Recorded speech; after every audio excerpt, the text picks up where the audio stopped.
இன்னமும் இந்த மாதிரிதான் இருக்காங்களா மனுஷங்க? ஒருத்தவங்க அப்பியரன்ஸை பார்த்துதான் இவங்களா ஜட்ஜ் பண்ணுவாங்களா அப்படின்னு சொல்லிட்டு. சரி பார்க்கலாம், நம்ம வரிக்குள்ளார போலாமா? அழுக்கு நைட்டியில் இருப்பதால் அவள் பெண்மையின் இலக்கணத்தை மறந்தவள் என்று பொருள் அல்ல. தாய்மை என்ற பொறுப்பு அதிகம் உணர்ந்தவளாகவும் இருக்கலாம். சற்று அழுக்கு தட்டும் போது அழுக்கு நைட்டியுடன் விழா வரட்டுமே. ஆறுதல் சொல்லாவிட்டாலும் அளவீடு செய்து அவளை அவமானப்படுத்த வேண்டாம். கலைந்த கூந்தலும் கழுவாத முகமும் அவளின் வேலை பழுவால் கூட இருக்கலாம். அதற்காக அவள் அலங்கரிக்க தெரியாதவள் அல்ல.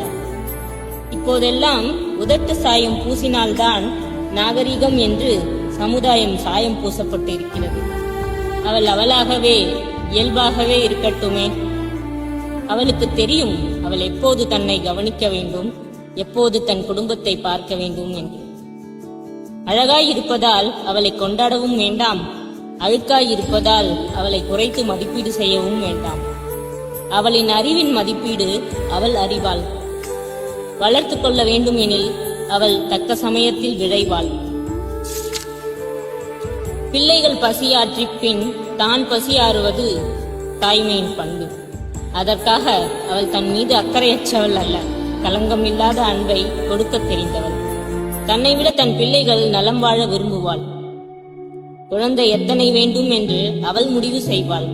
உறக்கம் இல்லாத இரவுகளையும் இரக்கம் இல்லாத சில உறவுகளையும் சமாளிக்கும் வலிமை அவளுடையது.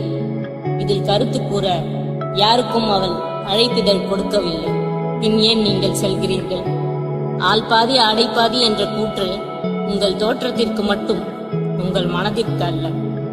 அழுக்கு ஆடைக்குள் வெள்ளை மனமும் இருக்கிறது, வெள்ளை ஆடைக்குள் கரைப்படிந்த மனமும் இருக்கிறது. உள்ளத்தை வைத்து எடை போடுங்கள், உடையை வைத்து மட்டும் அல்ல. அவளை அவளாய் இருக்க விடுங்கள். நன்றி. நான் உங்க உமா சதீஷ். மேலும் பல வீடியோக்கு ஃபாலோ பண்ணுவேன்.